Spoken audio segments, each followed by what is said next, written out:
ఒక రాజకీయ నాయకుడిగా, ఒక బడుగు బలహీన వర్గాల వ్యక్తిగా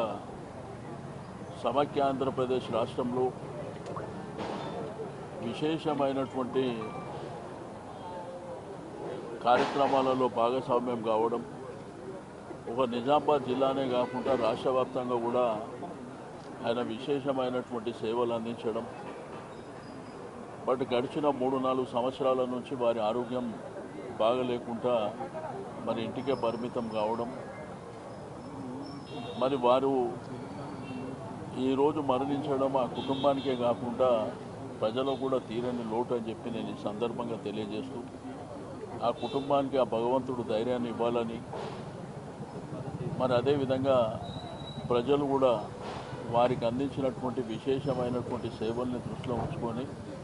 ఆ భగవంతుడు ఆత్మశాంతి చేకూర్చాలని చెప్పి కోరుకుంటున్నాను.